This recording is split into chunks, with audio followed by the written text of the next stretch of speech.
Luis Fernando Ramírez Echeverry, ¿usted cuántas novias tuvo? Bueno, Miguel Ángel, digamos que varias, unas 3, y una en especial que quise mucho, María Teresa Flores Escobar, hija de Elba Escobar y sobrina de Carlota, quien fuera reina de Armenia. ¿Y usted, por qué no se casó? Pues Miguel Ángel, hay que hablar con sinceridad, hoy se puede hablar de ese tema. Yo reconozco mi condición gay y creí que, a pesar de que tenía cierta facilidad para el bisexualismo, era más fuerte la inclinación hacia el tema gay. Entonces dije, no voy a llevar una doble vida para aparentar socialmente, y por eso no me casé, pero teníamos matrimonio. Lo felicito por eso. Esa es una valentía que usted tomó, una decisión valiente que usted tomó. Estamos totalmente de acuerdo. Usted en el año 1988 empezó a pensar en las fiestas de Armenia como director de la Corporación de Fomento y Turismo, y pensó en un evento tan importante que es el evento por el que a usted conoce todo el mundo hoy en día y le reconoce como el Yipao. Usted es el creador del Yipao. Sí, Miguel Ángel, efectivamente, en 1988, Fabio Arias Vélez, que era el primer alcalde por elección popular, tuvo a bien nombrarme director de Fomento y Turismo. Lo había acompañado en su campaña, incluso me dijo, mire, puede escoger en mi administración el cargo que quiera, menos el de empresas, que ya lo tengo comprometido dentro de los compromisos políticos que tengo. Secretario de Gobierno, secretario general, lo que quiera. ¿Cuál le provoca? Y él mismo me dijo, a mí me gustaría Fomento y Turismo, pero como usted terminó Derecho, le sirve más de pronto otro cargo en la administración. Y dije, alcalde, lo ha dicho muy bien, Fomento y Turismo me encanta. Además, yo había estudiado turismo en España en una beca que me gané. Y entré de director a una oficina que había llegado de mensajero. Sí. Y entonces fue una gran satisfacción. Y entré en el año 1988. Perdón, ¿usted fue mensajero de esa oficina? Fui mensajero de esa oficina. ¿En qué año? En ese año fui como en los años 70. Sí. 69, 70 había sido mensajero. Era directora Leti Vargas de Cano. No, pues imagínese. Entonces, que está viva y está Sí. ahora aquí en Armenia. Primero fue secretaria de Solita Lozano de Gómez y luego fue directora.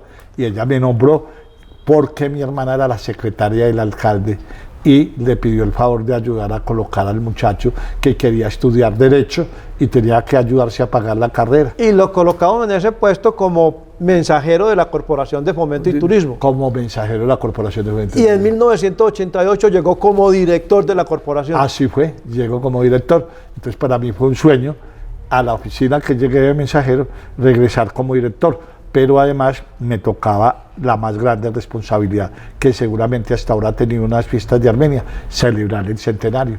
Recibíamos sin recursos económicos a la Corporación de Fomento y Turismo.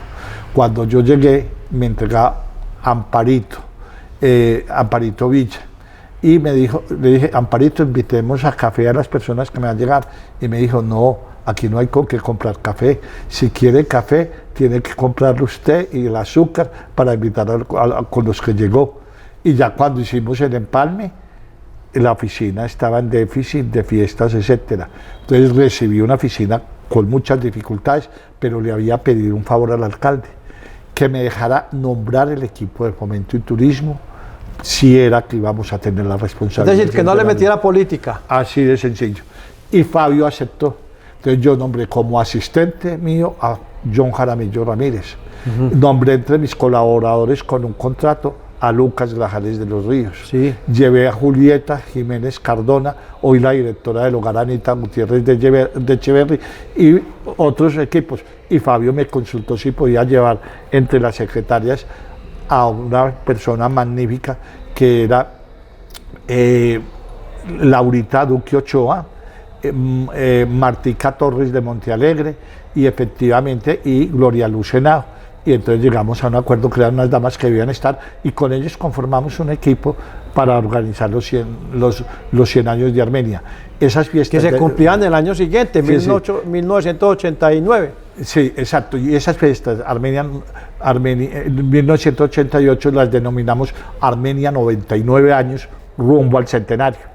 hablando con un amigo tuyo y mío de esa época, que tal vez era el periodista más importante de la ciudad y con mayor sintonía, que era Jorge Eliezer en sus noticieros de Jorge Eliezer Orozco. Orozco Dávila.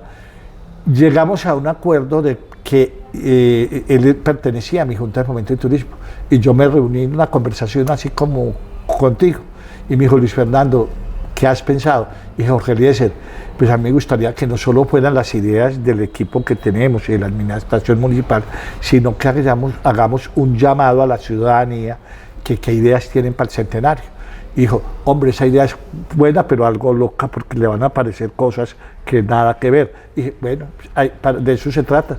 Vemos cuáles son realizables, cuáles alcanzamos a llevar a cabo y cuáles no.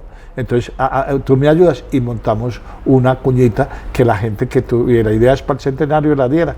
Efectivamente apareció todo tipo de ideas, y yo iba a una reunión para hablar del apoyo del Museo Quimbaya, que lo dirigía en ese entonces Nora Cecilia Garay Giraldo. Ajá. Entonces, para ver cómo iban a apoyar los 99 y los 100 años al Museo Quimbaya, y tuve que parar a algo en el Parque de los Fundadores.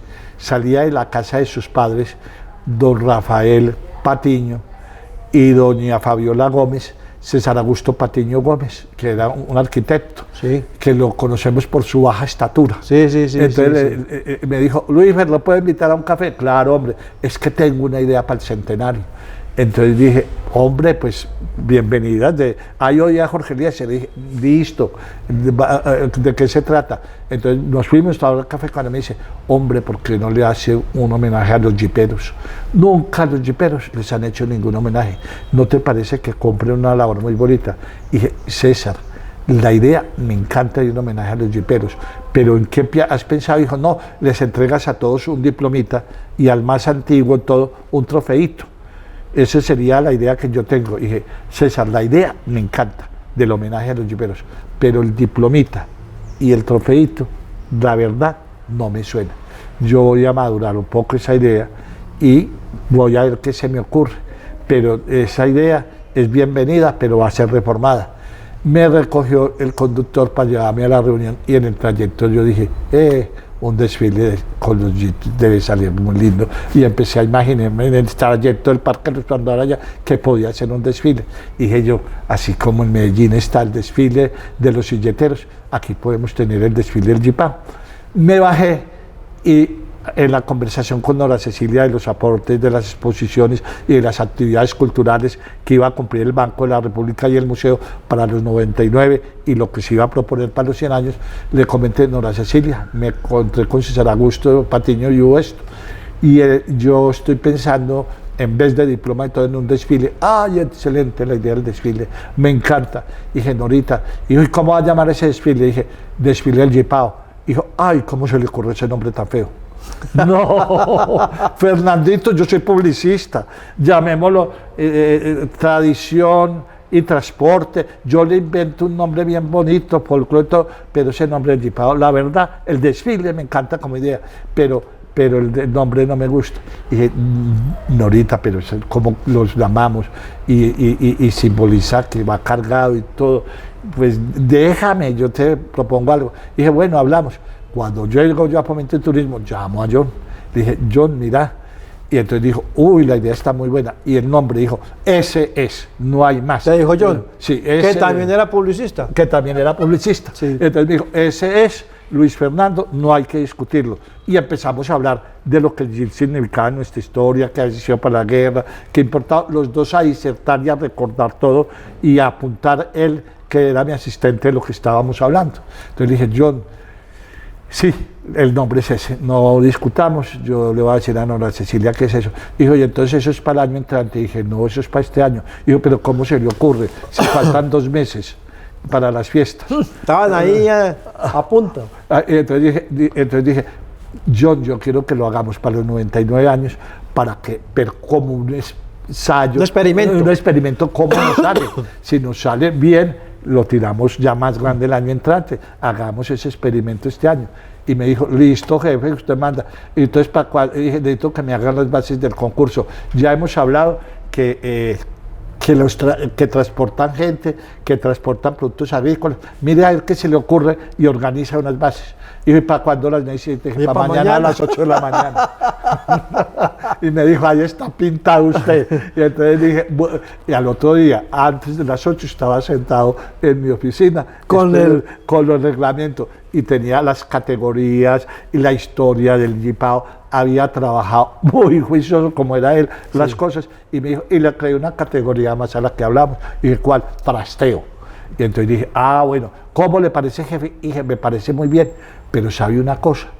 Yo le veo a la categoría agrícola que le tenemos que meter una subcategoría. Dijo, ¿cómo así? Y dije, sí, aquí el café es tan importante que creemos una subcategoría dentro de la categoría agrícola que llame mejor carga de café. Y me dijo, ¿y cómo la vamos a manejar? Dije, muy fácil, como para manejarla, el café, si es de buena o mala calidad el pergamino, le meten una varita de hierro que llaman fiel y sacan una muestra, pues nombramos un jurado. Y entonces dijo, ¿y cómo va a financiar esto? Y dije, no, tranquilo, que yo para salir con la coca a pedir no tengo problema. Eso déjemelo a mí. Eso sí, déjemelo a mí. Y yo me fui y efectivamente logré que el comité de cafeteros me financiara la categoría mejor carga agrícola y transporte agrícola. Era un concurso. Era concurso. Más que el desfile era un concurso. Era un concurso desfile del Jipao. Sí, el concurso de desfile del Jipao. Sí. Y así fue. Entonces fui y empecé a recoger para cada categoría. Recuerdo que hasta Pastas Doria me patrocinó una de las categorías en esa ocasión. Después decidió patrocinar durante muchos años todo el Jipao. Todo el Jipao. Pero una pregunta antes de que sigamos, porque es muy interesante la historia del Jipao. Una pregunta es, ¿cómo le fue en ese primer concurso del desfile del Jipao con 2 meses de anticipación solamente para hacerlo? No, el susto fue el berraco, le cuento, porque yo en las bases, ni él ni yo lo previmos, dijo que la gente se podía escribir o en Fomento y Turismo o llegar con los jeeps a donde iba a salir, y el recorrido era desde el Museo Quimbaya hasta la glorieta de Tres Esquinas, regresaba por la bajando por la 19 y llegaba hasta a la calle 21 por la 18, subía a la Plaza de Bolívar y el remate era en la Plaza de Bolívar, porque ya en el centenario las fiestas las pasamos al Coliseo y terminó allá. Sí. Entonces cuando llegamos cuando llegué yo, bueno, ¿cómo van las inscripciones y todo? Y me dicen, van 12 inscripciones. Dije, ¿qué? ¿Qué es esto? Fracasé, 12 jeeps para un desfile y le faltaban 2 o 3 días para el desfile. Cuando ya el día del desfile, bueno, ¿cuántas van? 17 inscripciones. Y dije, sigue siendo muy bajito, pero ya como que se medio salva. Cuando llegamos allá, llegaron 10 jeeps más, entonces fueron 27 jeeps. Y salió muy bien, a la gente le encantó ese primer desfile. Y los dueños de los jeeps, sí, los decoraron, les pusieron en las categorías. En las 3 categorías, sí. Y yo y el equipito que teníamos. Que era humano, transporte de productos agrícolas, sí. El transporte humano, que salían auténticos campesinos, que llegaban de las fincas, y el coroteo y el trasteo, y dentro de la categoría de transporte agrícola la subcategoría mejor carga de café. Entonces eso salió.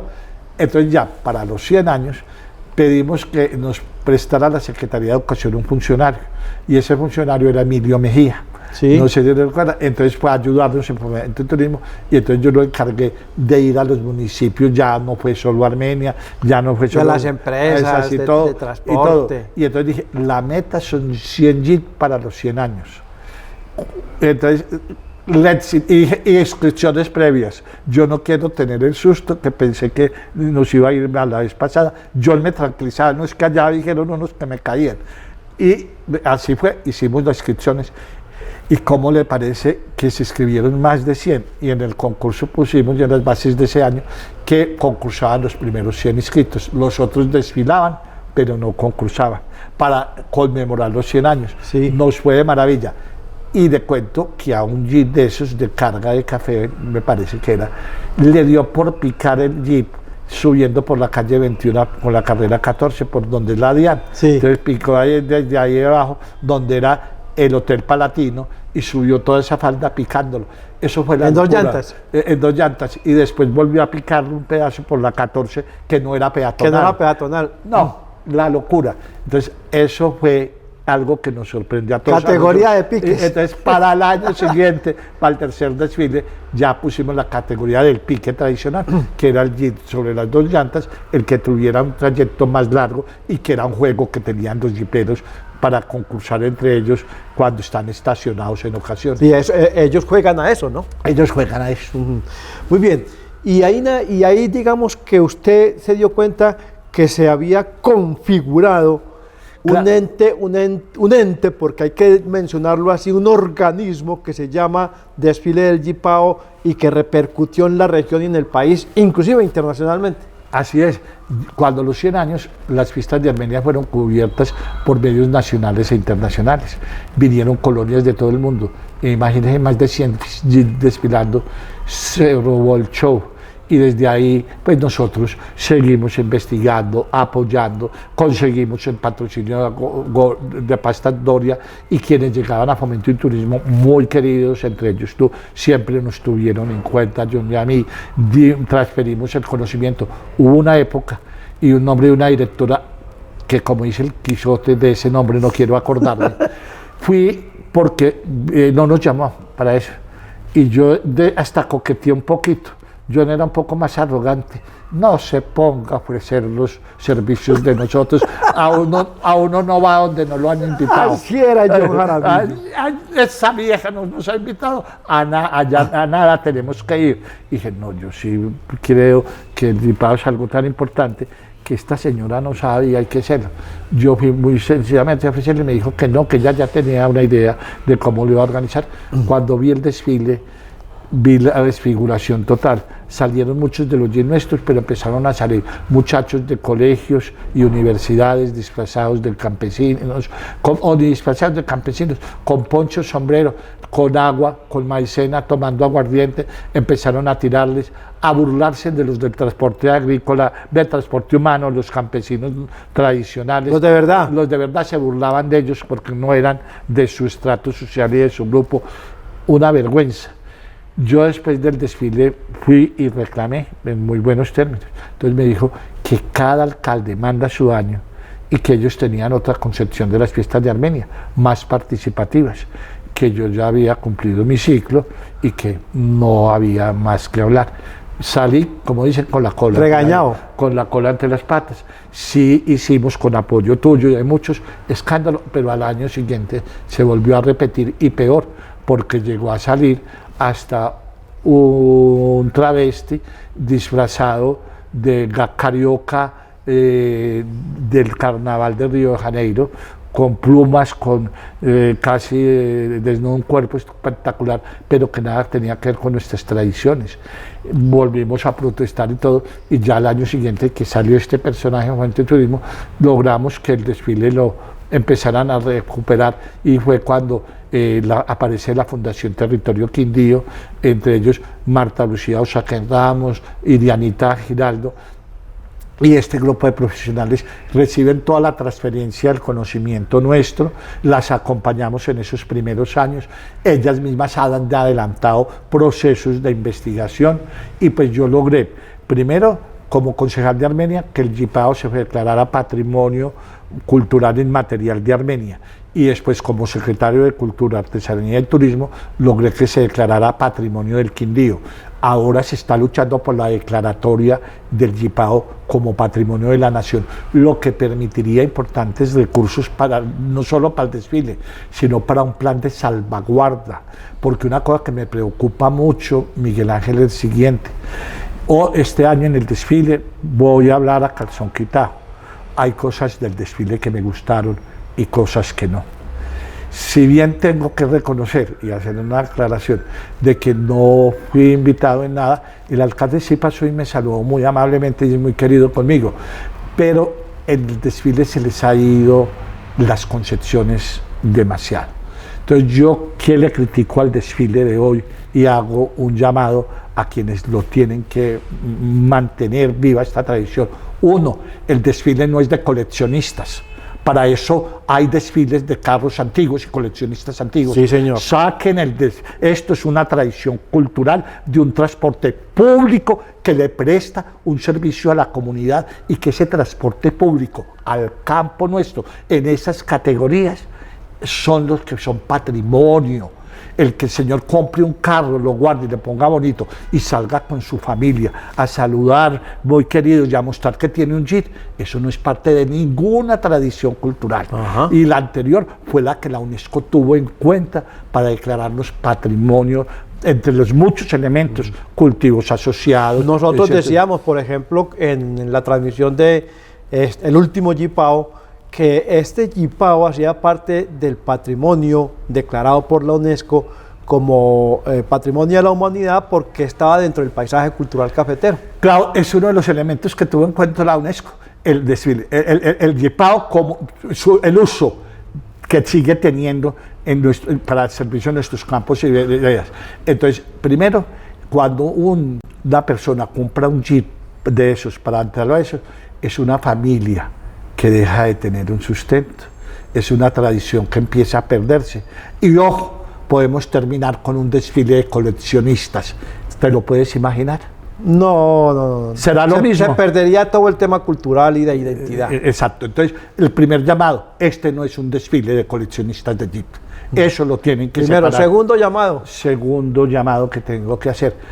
La categoría de pique me parece espectacular. Y ahí ya hay dos cosas para hacer. Más adelante apareció el pique acrobático y hay que aplaudir y reconocer, y yo no me canso de felicitar a Loba, a su familia, y también lo que fue a Guama, porque oiga, los jiperos no los llaman por el nombre de pila, sino por los apodos. Guama y Loba. La Guama, Loba, Pesebre. Pollito. Exacto. Entonces todos tienen apodo, o chapa, como les dicen también. Entonces yo felicito a Loba, a su familia, y a Pesebre, a Guama, a todos los que han hecho pique. Unos lo han hecho tradicional, sobre las dos llantas, sin envenenar o arreglar el carro, para hacerle entender que puede hacer un pique y girar como un trompo, etcétera, porque ahí necesita arreglos, etcétera. A mí me parece, y surge esa categoría maravillosa que enloquece y hace estremecer el público, que es la categoría del pique acrobático. Pero ahí viene mi otra crítica. Tenemos que tener los suficientes recursos, de ahí la importancia, y un llamado a los parlamentarios nuestros. Señores parlamentarios, este es un patrimonio de todos, no lo dejamos perder. Créanle, primero, en ese plan de salvaguarda, estímulos para que la tradición permanezca, que haya una seguridad social para los jiperos, que haya una sección de impuestos de sus carros, que haya forma de mantener viva esta tradición que no le cuesta mucho al país, pero sí representa mucho para nuestra cultura. Y además, en el desfile, nada tiene que hacer en el pique acrobático, si queremos mantenerlo, esa propaganda comercial, que es nada que ver. Sí. Entonces, bienvenido. Es grotesco. Es grotesco. Entonces yo la quiero el desfile, pero quiero que a ellos les reconozcan y todo. E incluso creo que a Loba y a su familia y todo se le debe un homenaje. Pero, por Dios, ellos tienen que acudir para la supervivencia a que una empresa comercial de licores, etcétera, les patrocine y les pague sus servicios. Pero yo pensaría que en un desfile tan importante como el de Armenia es eso. Y también no faltó, le resta. Y no faltó también otro colado comercial, que lo comercial nada tiene que ver. Ahí me recuerda cuando revivimos la procesión de la soledad, que me fueron a pedir el servicio cuando yo era secretario tesorero de la Sociedad de Mejoras, el padre López, porque se había vuelto comercial. Salían pabellones anunciando productos comerciales. Con la Virgen al lado. Detrás de la Virgen, como un pabellón. Sí. Y se había venido la procesión al suelo. Entonces, el Jipao, lo comercial no tiene que salir. También me preocupa dentro del Jipao, lo otro. Está muy bien que salga como muestra el Jipao que cuente la historia de que se inició para la guerra. Para eso lo concibió Estados Unidos, para la Segunda Guerra Mundial, y un poco, digamos, para desencartarse, nos la vendieron a nosotros en el Segundo Mundo, y llegó también para la guerra, y General Rojas Pinilla lo compró para batallones, pero hubo tanta aceptación que después lo empezamos a manejar agrícolamente, y Leonidas Lara e hijos llegaron a importar más de 10.000 jeeps de Estados Unidos, y la mayoría se vendieron en esta zona y reemplazaron la mula. Pero entonces ese hecho de que fue para uso militar al principio, no es para que salga al mundo de gente disfrazada de militares y mostrando eso. Porque a veces disfrazados. Salen disfrazados y a veces salen señoras bastante pechugonas, mostrando la magnífica eficiencia de nuestros cirujanos plásticos, que eso bien se podía promocionar en otro escenario, y tomando a veces whisky. Sí. Entonces, nada que ver. Yo pensaría que ahí deberían salir los verdaderos militares nuestros, 2 o 3. Sí, la 8ª Brigada, el Batallón Cisneros, con 2 o 3 jeeps. Y con todo el respeto del mundo, y luciendo el pabellón nacional. Esos están también muy bien en la categoría de coleccionistas. Sí, señor. Entonces aquí el llamado es que, por favor, ese 11 por el Jipao, le digo yo a las autoridades actuales. Eso es pues las críticas que le tengo al desfile del Jipao. Hoy que me hagan homenajes o no me lo hagan, y me tengan o no me tengan en cuenta, ya estoy, Miguel Ángel, por encima del bien y del mal. Luis Fernando, ¿usted cree que el desfile del Jipao y el desfile concurso del Jipao, lo que quieran hacer, porque ya casi no hacen concurso, hacen más bien un desfile, le dio una identidad también al país? Porque vemos que muchos presidentes de la República, como por ejemplo el presidente Petro, ha llevado al exterior ese Jipao. Eso le dio una identidad no solamente al Quindío, al eje cafetero, sino al país. Y no solo el presidente Petro, también Duque y los presidentes anteriores. Mire, el Jipao lo llevaron a Washington, etcétera. Yo me acuerdo que una vez me llamaron una funcionaria alta del Ministerio de Relaciones Exteriores y me decía que le daba miedo llevarlo, que porque iban a llevar el Carnaval de Barranquilla, y que aconsejaba yo, que ella tenía esa idea, pero tenía temor que no tuviera la aceptación que podía tener el carnaval.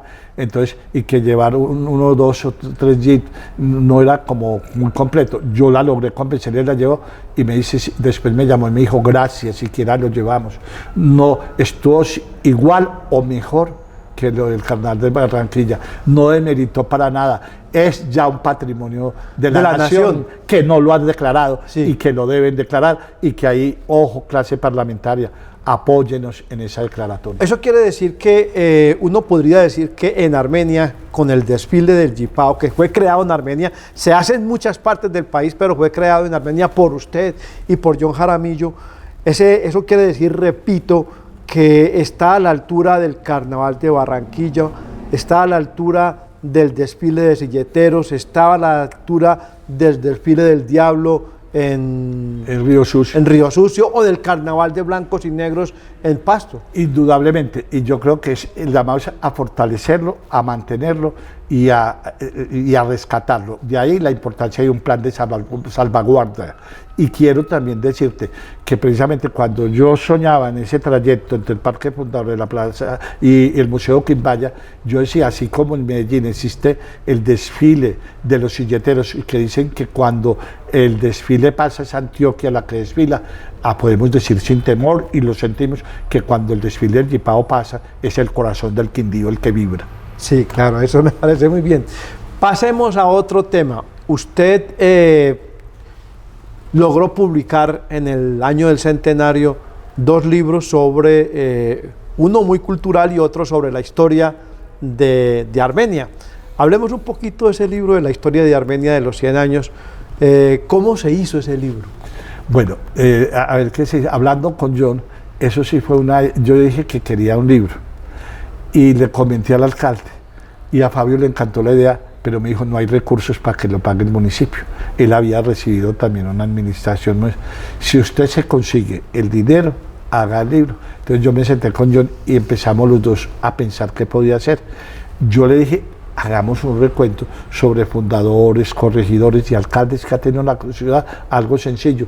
Y él me dijo, no, vayamos más allá, tengamos en cuenta los principales educadores, los principales en la música, las reinas que Armenia ha tenido a través de su historia. A John la reina le encantaba. Le encantaba. Y claro, y me metió 3 reinados y yo encantado en el año del centenario. Hizo reinado popular de la Chaporrera, reinado nacional de la Chaporrera y reinado de colonias. Sí. Que incluso la que vino por la colonia de Huila, esa es hija de una magistrada muy importante, nacida en Armenia, y que era hija de don Manuel Restrepo, y entonces Mary Restrepo, y la niña estudiaba Derecho aquí en la Gran Colombia, estudió Derecho, y entonces representó a Huila. Hoy es la única mujer almirante que tiene la Armada de Colombia en más de 100 años. Entonces, para contar como al margen esa anécdota. Entonces, ¿qué te digo? Volviendo a lo del libro, empezamos y entonces John me fue diciendo, hay unas secciones que hay que meter, la llegada del tren, el bautismo del barco con el nombre Armenia, el descubrimiento de la estatua de Simón Bolívar en 1930. En 1930, todo eso lo tenemos que meter en el libro, las mujeres importantes del civismo, el papel de la iglesia, y claro, John, eso hay que meterlo. Y entonces empezamos a buscar patrocinio y la verdad, nadie se le medía al libro. Yo había llamado para los 99 años a que nos ayudara cívicamente a un arquitecto muy querido que es Hernán Sierra Nieto, muy buen amigo nuestro y también era fue muy bien amigo de John. Entonces era del grupo de amistad que sin cobrar ningunos honorarios tenía restauraciones de casas con puertas y ventanas antiguas, nos hacía esa decoración cobrándonos lo mínimo, los obreros nos prestaba todo el andamiaje, y entonces le dije, Hernán, estamos en esta. Dijo, Luífer, yo tengo una idea, yo te consigo una cita con Jorge Hernán Nieto, el apellido Nieto, no Jorge Hernán, en este evento se me va el nombre, dueño de Public, de esa firma en Pereira, que es primo mío y es nieto de uno de los fundadores. Yo te consigo la cita, tú te tratas de convencerlo y yo creo que él te puede publicar el libro. Y él me consiguió la cita y ya John y yo habíamos hecho gran parte de la investigación. Habíamos empezado a ir a los archivos del Consejo y de la Alcaldía. Incluso nos estábamos turnando, pero en un momento en que John peleó con del municipio y entonces ya lo de alcaldes me tocó a mí solo y recuerdo que terminé con una enfermedad en la garganta, porque de hacerle hacia las hojas el polvo que no teníamos en ese entonces, tapabocas, guantes y nada, sino así, la infección que me dio de eso fue terrible, pero hicimos lo de los alcaldes, donde aparece donde nació, de quien era hijo y todo, que ayudaba a John, lo que hizo en su gobierno, que lo investigaba yo, incluso la firma cuando era alcalde de esa persona y quién fue su gabinete. Y así, entonces hicimos un trabajo muy importante. Entonces yo vi donde Jorge Enrique ya con gran parte del trabajo adelantado y le dije que no había podido conseguir el patrocinio, que era nieto de don Hipólito Nieto, uno de los fundadores de Armenia. Le pedía como un regalo a la ciudad a la que su abuelo había ayudado a fundar la publicación del libro y aceptó. Public. Entonces Public nos patrocinó el libro. Es cierto que en el libro hay algunas mentirillas en el sentido de que cuando no podían concordar una cosa, ustedes decían, pongámosle tal cosa. Pues yo creo que yo metí algunas como investigación de él. Las que yo hice y de esas me di cuenta después, ya publicado. Porque como lo hacíamos entre los dos y yo le tenía total confianza, las que yo investigué en la alcaldía y todo, tengo que decir que así como estamos haciendo tú y yo ahora con Orlay, me ceñí a lo que encontré y a los resúmenes que hice, pero después iba algunos reclamos y me pasó, ya después pasó eso, me pasó una cosa que le pasó a una prima mía, que fue presentadora y periodista del noticiero QAP, que perteneció a Gabriel García Márquez en su época. Sí. Entonces ella trabajó con Gabo, Mónica Echeverri, hoy vive en Estados Unidos, mi prima, y ella contaba una anécdota, que un día ella estaba escribiendo un artículo y se arrimó Gabo a ayudarle y le añadió algunas cosas y ella cuando terminó leyó y le dice, Gabriel, pero esto que estás escribiendo ahí no todo es verdad. Y dice, no, hay que ponerle algo en la imaginación y con eso no le estamos haciendo daño a nadie. Entonces yo creo que esa anécdota es aplicable a lo que hizo John. Sí. Muy bien. Bien, hay otro tema que me parece muy importante en Luis Fernando Ramírez. ¿Usted nació dónde? Yo nací en Armenia, el 1 de marzo de 1953. Me bautizaron en Quimbaya, porque mi abuela estaba enferma y era mi madrina, entonces me llevaban allá. Y durante mucho tiempo aparecía como nacido en Quimbaya, pero realmente nací en Armenia. Estrené la unidad de maternidad del antiguo hospital de Armenia, que no quedaba en el hospital sino al frente, de 3 pisos. Y bueno, digamos que en ese ¿Quiénes son sus padres? Mi padre era Lionel Ramírez Gómez, que era un tendero que tenía una tienda 2 cuadras antes de llegar al Parque Sucre por la calle 12, ahí encima vivían los Ramírez Ospina, y mi mamá era Dilma Echeverry Gómez.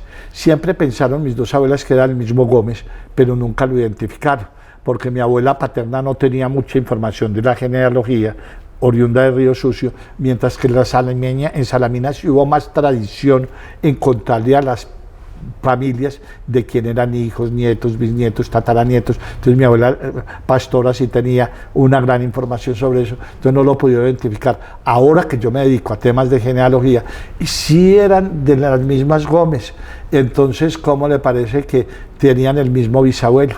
Si mi abuela paterna, que le llamaba Clara Rosa Gómez Muriel, y fueron conocidas como una de las 9 rosas de Finlandia, sí, porque hubo 9 mujeres que a todas las bautizaron Rosas. Rosas, sí. Clara Rosa, Zoila Rosa, Sista Rosa, Tulia Rosa, Rosa Amelia, Rosaura, etc. Entonces yo era nieto de Clara Rosa. Si ella hubiera sabido quién era su bisabuelo, no lo hubiera dejado.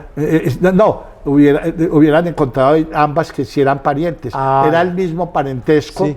Era el mismo Gómez. Era el mismo Gómez de un bisabuelo que se casó 2 veces, entonces tenían el mismo bisabuelo y distinta bisabuela. Luis Fernando, ¿por qué la gente lo asocia a usted tanto con la Tebaida?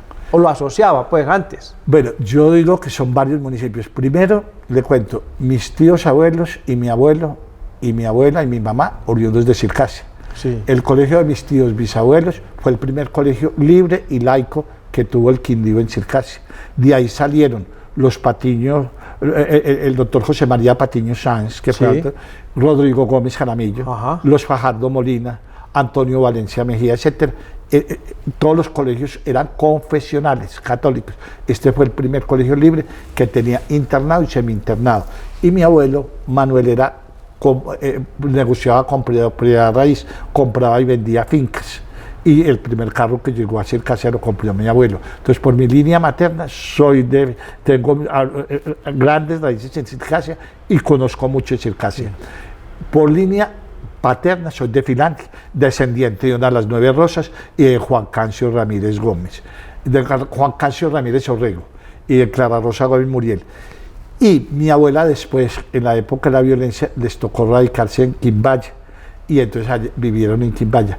Y luego una tía y unos tíos míos se radicaron en la Tebaida y allá vivieron mucho tiempo, que fue Graciela Echeverry, casada con Pedro Londoño, que fue asesinado en la época de la violencia, en la Tebaida, y había sido elegido diputado liberal a la Asamblea del Viejo Caldas. Que era muy conservadora. Mi abuela, muy conservadora. No, muy conservadora la Asamblea. La Asamblea y el liberal. Sí. Y lo asesinaron en la Tebaida. Era tan generoso y era libre pensador, y no era católico y todo, pero le cuento que regalaba todos los lunes parte de las utilidades de su gran tienda a la gente más pobre. Y cuando lo mataron en la Tebaida, se sublevó la Tebaida y colgaron de la Parque de Bolívar a uno de los asesinos. ¿Qué año fue eso? Eso fue en el año 57, 58 más o menos, y al otro iban a tumbar la cárcel para sacarlo, el pueblo, enfurecido que porque habían matado al papá del pueblo. Y tuvieron que llevar el ejército de Armenia, el batallón Cisneros, y cerrar a la Tebaida y sacar al otro bandolero, al Pájaros les decían, sí, y traerlo a Armenia porque iban a tumbar. Su entierro fue apoteósico. Después, en ese mismo pueblo, 2 parientes míos, Apolinar Londoño y Guillermo Echeverry, mi tío, que perteneció a la primera asamblea del Quindío, luchó igual que mi abuela pastora por la creación del departamento, y que mi prima Clarena Gómez, él fue después diputado y fue presidente de la Duma, jugó un papel muy importante en la Tebaida. Y ese capital político lo heredó Rubio Vallejo, su esposa, que fue 2 veces alcaldesa y representante de la Cámara. Entonces, y yo viví en la Tebaida un tiempo. Entonces, digamos que a esos municipios me unen especial afecto. ¿Usted tuvo hermanos? Hermanas. Mi papá casó en 2 ocasiones. Primero con doña Aura García, de Finlandia, ella de Finlandia. Ahí tuvo 3 hijos. 2 hijas y un hijo varón. El hijo murió estando muy niño. Dicen que de pena moral, así llamaban las depresiones por la muerte de la mamá. Quién sabe pues qué sería. y María Cecilia y Clara Inés. Después, viudo con ellas pequeñas, conocí a mi mamá que vivía ya en Quimbaya, se casa con ella y soy yo el mayor de su segundo matrimonio. Me sigue Luz Marina, economista, y Marta Lucía, que es la mamá de unos bellizos que para mí son como mis hijos. Como sus hijos. Bien, usted acaba de hablar y está hablando de la familia. Usted en los últimos años, digamos casi en los últimos 10 años, después de haber sido el hombre líder de las fiestas del centenario de Armenia, de ese libro del centenario, de la creación del Yipao, el desfile del Yipao, que es un patrimonio nacional, un patrimonio cultural. Usted hace unos 10 años se dedicó a la historia de la genealogía de su familia, pero además de otras familias del Quindío. ¿Cómo es eso? Bueno, Miguel Ángel, yo creo que todo empieza en familia. Y si uno ve la historia de la humanidad, y si empieza usted a ver, por ejemplo, a leer la Biblia solamente, por decir uno de los libros más importantes leídos, usted empieza a ver fulano, hijo de sutano, perencejo, hijo de peranejo, y así, de tal matrimonio, y así. Entonces, en la historia de las familias está la historia de los pueblos, las personas que se distinguen. Entonces, por ejemplo, si yo fuera a hablar de los Rojas, tendría que ir primero a Chamón, tu papá. A mi papá, a Chamón. Sí, y después de Aldemar, ya Miguel Ángel, que, modestia aparte, siendo muy buen periodista, tu papá, tú lo superaste. Muchas gracias. Y lo superaste. Y entonces, ¿qué sucede? Y que me unió con tu papá una gran amistad y una gran identidad, y con tu tío Reinel en campañas liberales. Sí. A veces estábamos en bandos contrarios porque yo no fui muy ancisarista, sí. Pero siempre nos respetábamos y estábamos bajo las mismas toldas, aunque yo soy más cívico que político. En el consejo, cuando fui elegido concejal por un movimiento cívico, me preguntaban que si yo era cívico o político, y yo decía, yo soy politécnico. Y también en fiestas te quiero recordar, yo fundé en 1970 con Esperanza Muñoz Hurtado la Feria Artesanal de Armenia, que durante muchos años fue el evento más importante de las fiestas de Armenia, sí, y llegó a convertirse en la más importante feria artesanal de Colombia. Realmente la feria artesanal que usted fundó fue en un momento determinado el foco para donde la gente iba, que era voy a la feria artesanal. Hoy eso ha bajado. Sí, sí, y me queda esa satisfacción de que con Esperanza Muñoz fundamos eso y quedó ese legado y llegamos a tenerla en el lugar más alto. A la feria artesanal venían los más grandes compradores del país, salían 20 y 30 camiones para Bogotá, Medellín, Cali, Barranquilla, a surtir los almacenes de esas ciudades, porque aquí encontraban lo mejor. Después fue desbancada por Bogotá e incluso nos tocó asesorar a otras ciudades para hacerla. Hubo otra época en que tuvimos una excelente desfile de la familia Castañeda. Hoy se ha venido abajo. Es otra de las cosas que a mí me gustaría que rescatáramos y que pienso que se podía pensar que Armenia tuvo carnavales. Sí, claro. Y por eso tenemos el himno del carnaval. Claro, muy importante el carnaval de 1927 en homenaje al tren que llegó el 24 de abril de 1927. Exacto, y que fue elegida reina del carnaval Sofía González Mejía. Claro. Entonces, y después hubo carnavales como el cincuentenario en que estuvo Estela Vélez y estuvo Carmelita Londoño, que ganó Carmelita. También hubo en el que ganó Carlota Escobar, la tía de mi exnovia. En el 48 creo que fue. Sí, con el Jaramillo. Y después los últimos carnavales, si no estoy mal. El Jaramillo de Acosta. De Acosta, que fue reina de los periodistas. Claro, fue reina de los periodistas, claro. Y después ya tal vez los últimos fue Gilma Henao, la reina del carnaval. Sería bueno que volvieran los carnavales, ¿no? Sería bueno, y ahí tenemos ese bello himno que hay que recuperar. Oh. Es una de las cosas más hermosas que tiene el Quindío, el himno del carnaval. Exacto. ¿Se acuerda cómo es?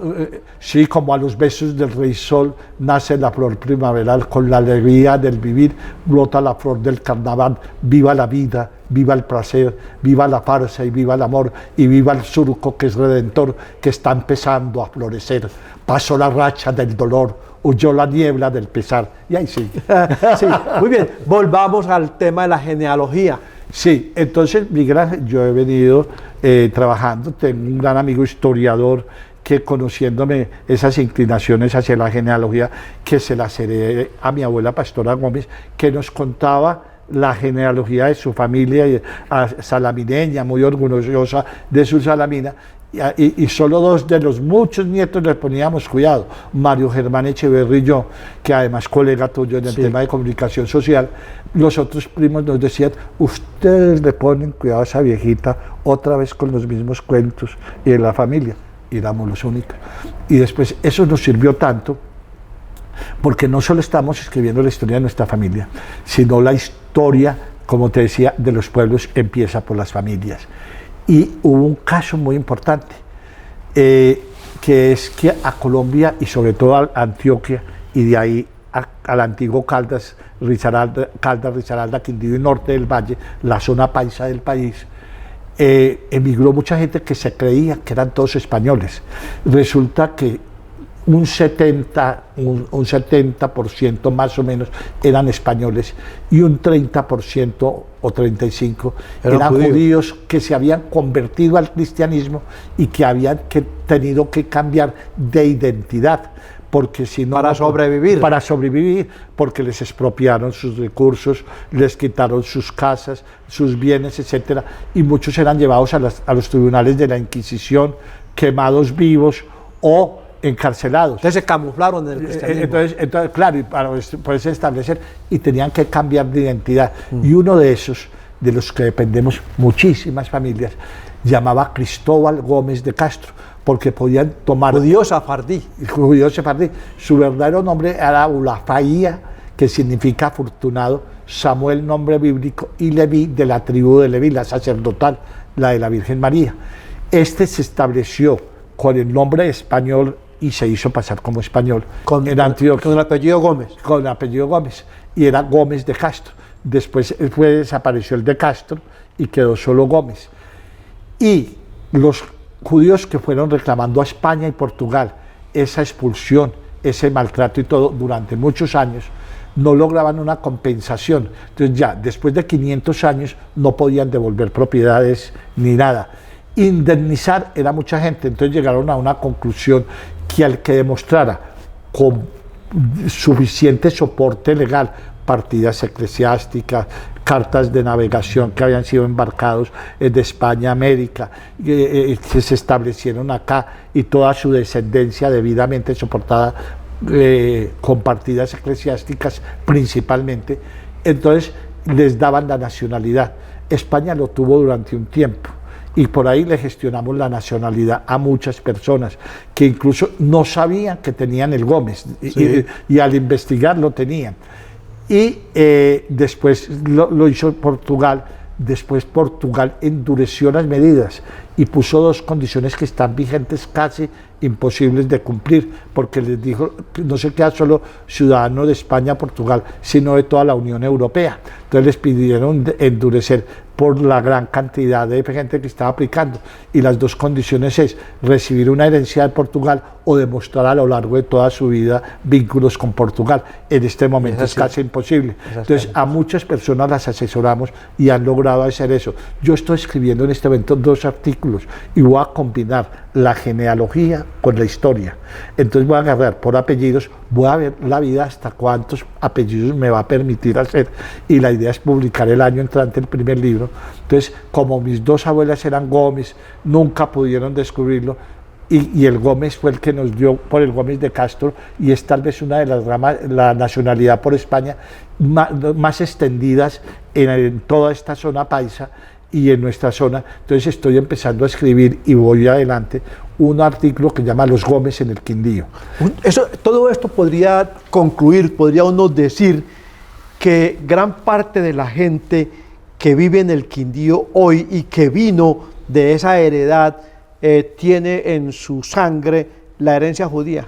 Sí, indudablemente tenemos la herencia judía, la herencia española, que también la hay, y también la herencia indígena, porque casi a muchos no les gusta. Entre ellos a mi amigo John, cuando le empecé a investigar y le mostré, y me dijo, ahora no saque a mostrarme que tengo parientes con la india menta. Así era John Jara. Entonces yo le dije, pues Johncito, la tenemos por el Ramírez. Luis Fernando, finalmente, usted tiene una experiencia que quiero que me cuente para que terminemos, de una actividad académica que usted cumplió en Argentina y allá pudo sacar usted orgullosamente una poeta quindiana que llamamos la Alondra de América y que se llama Carmelina Soto. ¿Cómo fue? Sí, bien, gracias. Pues, satisfactoriamente, pues una de las especialidades que tengo por haber iniciado en el Quindío y por primera vez en Colombia el tema de turismo rural. Fue la primera persona que empecé a hablar de que las fincas se podían alquilar para el turismo. Pero eso llevó a que muchos países me invitaran y me siguen invitando a dictar conferencias en Argentina, en Chile, en Uruguay, en Ecuador, en Venezuela y en México, Costa Rica, entre otros. He ido a hablar, pero la Universidad de Buenos Aires me incluyó en su planta de profesores y cada año iba en noviembre a dictar conferencias en una especialización en turismo rural. Y el director del programa, Ernesto Barrera, fue siempre muy amable conmigo. Yo iba una semana y el resto de clases la dictábamos vía internet, entonces era semipresencial. Y oh sorpresa, llegó un día, porque teníamos al finalizar el curso una semana, los jueves en la Facultad de Agronomía, que además la UBA es de las universidades de la Universidad de Buenos Aires, sí, en Argentina. Las más grandes de América. La Universidad Nacional de Bogotá queda pequeña al lado de la dimensión de la UBA. Tiene en sus afueras una gran facultad de agronomía y allá se dictan las clases semipresenciales dentro del programa. Y se hace el jueves un asado. El viernes ya se traslada al centro de Buenos Aires y se clausura el curso con un cóctel con vino, con todas las de la ley y ya con corbata. Y entonces el asado es muy informal. Y un día me dice el profesor Ernesto Barrera: Luis Fernando, la directora del programa de literatura, necesita venir a hablar con usted de literatura. Y dije: doctor, me muero la pena con usted, usted me invitó a hablar de turismo rural, con mucho gusto yo hablo de turismo rural, cuento la experiencia del Quindío, que es la más exitosa de América, que empezamos con 2 fincas, hoy son más de 1000 alojamientos rurales, y cuento todo lo que se debe hacer, los errores, los aciertos, porque eso es lo que tiene que contar un experto, pero yo en literatura no soy experto. ¿Cómo le ocurre que me va a meter en camisa de 11 varas? Voy a quedar mal. Entonces me dice: doctor, ella insiste y viene con un profesor y viene con 2 o 3 alumnos y que lo quieren entrevistar. Dije: doctor, le pido que me exima eso. No logré. Yo no soy literato, yo hablo de turismo rural. Sí, y entonces me acepté. Entonces yo me puse a consultar un poquito por internet los últimos premios y las últimas obras de literatura para de Colombia, que no me sorprendieran. para que no me sorprendieran. Dije: bueno, de pronto me van a preguntar de Juan Gustavo Cobo, me van a preguntar de alguno de estos. Cuando llego, o Plinio Apuleyo, alguno de ellos, leí. Cuando llego yo y llegan ellos, voltean y me dicen: doctor, entonces yo les advierto. Entonces dicen: no, doctor, tranquilo, es que usted es de la ciudad de Armenia. Y dije: sí, yo soy de la ciudad de Armenia. Quindío, Colombia. Sí, Quindío, Colombia. Ay, esa es la tierra de Carmelina Soto Valencia. Venimos para que nos hable de Carmelina Soto Valencia. Entonces ya dije, eso, respiré, yo dije: claro que sí, porque a Carmelina la conocí toda la vida. Mis tíos abuelos la recibieron en Finlandia y la tuvieron en el club literario del colegio que le hablaba, del colegio libre. Fue muy amiga de la casa toda la vida. Entonces pude hablar con propiedad, declamar su poema a mi ciudad. Yo a ella además conocía muy bien su obra, Tiempo Inmóvil, que me lo había regalado, Campanas del Alba. Entonces pude hacer una charla improvisada con mucha propiedad, que yo mismo me sorprendí de todo lo que pude hablar de Carmelina. Y de todo lo que usted sabía de Carmelina sí, Soto. entonces me aplaudieron, quedaron encantados y me dijeron: Carmelina Soto solo es comparable a Juana de Barboró, a Gabriela Mistral y a Alfonsina Storni. Aquí la leemos y la estudiamos. Y yo dije: ¿cuánta falta le hace? Y me llevé otra sorpresa, Miguel Ángel. Entre los países que me han invitado estuve en El Salvador. Y hay una ciudad, porque yo me propuse visitar todas las ciudades que llamaran Armenia, y era un proyecto que tenía con John y no lo pudimos hacer. Y visité la capital del departamento de Sonsonate, Armenia. Es la capital en El Salvador. Y oh sorpresa, es una ciudad pequeña, puede ser tal vez como un Quimballe. Y su más importante valor literario es una mujer, y es de dimensión nacional en El Salvador. Entonces tenemos muchas similitudes. Uno de los sueños, si algún día logramos que algún alcalde de Armenia copie la idea, es que pudiéramos reunir en Armenia a los sitios que llevan el nombre Armenia. En Armenia, Quindío, lo llevan el nombre Armenia. Yo estuve en Armenia, en Euroasia, en Ereván. Como yo había logrado, y tú me apoyaste mucho en eso, en que el Consejo reconociera el genocidio armenio, que lo debieron de haber reconocido, y que después, como Judas, se vendieron por unas vil monedas, y un viaje a Turquía, comprar la conciencia de concejales de Armenia, porque hay que decirlo las cosas como son. Y hay pintado ahí que cada que paso me horroriza unos turcos en el Palacio Municipal de Armenia. No hay derecho de eso, Miguel Ángel, y quitaron del Consejo ese reconocimiento, que lo menos que podía tener esta ciudad es agradecimiento de donde tomó su nombre. Entonces aquí todavía que pesar que no conocemos ni historia ni gratitud, y eso fue un error. Entonces, qué bueno que viniera alguien de Armenia. Para el centenario vinieron, cuando era parte de la Unión Soviética, vino una delegación, un senador ante el Soviet Supremo, de Sonsonate, en la República del Salvador, Armenia allá, de Armenia Mantequilla, donde también estuve, que es en Antioquia, y hay un corregimiento en la costa que me falta, y espero conocerlo. Y entiendo que hay en Armenia, también en Argentina, ¿no? Yo en la de Argentina, si no tenía noticias, tendría que corroborarlo. Entonces, digamos que ese encuentro de armenias me gustaría que ojalá lo pudiéramos organizar juntos. Lo organizamos, le prometo que lo organizamos. Usted sentado en esa mesa con la directora de literatura de la Universidad de Buenos Aires, les declamó un poema de Carmelina Soto. ¿Cuál? A mi ciudad. ¿Cómo es? Y nació mi ciudad en sol bañada, los pies de tierra aurífera y oscura, y una perenne vocación de altura en la límpida frente iluminada. Ciudad de mi regazo y de mi almohada, de mi techo y mi brisna de dulzura, al pasar por tus calles con premura, mi infancia en ella se quedó enredada. Distingo tu calor de seda y nido, tu blando pan dorado y compartido, y tus campanas de sonido puro. Siento en mi corazón a sangre plena el cósmico vibrar de la colmena de tus entrañas, el café maduro. Esa es Carmelina Soto. Y esa es la ciudad que usted lleva por dentro. Esa la llevo por dentro, y diría, lo más grande, lo que más agradezco yo en la vida a Dios, es haberme dado la oportunidad de nacer en esta ciudad, que amaré hasta que me muera y después de muerto, y la familia y los amigos que me dio. Para mí no hay nada comparable a Armenia. Me doy la satisfacción de haber andado muchos países en el mundo, espero conocer otros, pero cada que voy siempre regreso feliz a mi ciudad natal. Luis Fernando Ramírez Echeverry, el creador del Yipao, el hombre de las fiestas del centenario, el creador de la exposición artesanal y uno de los creadores del turismo rural del Quindío. Aquí, en Vivir para Contarlo.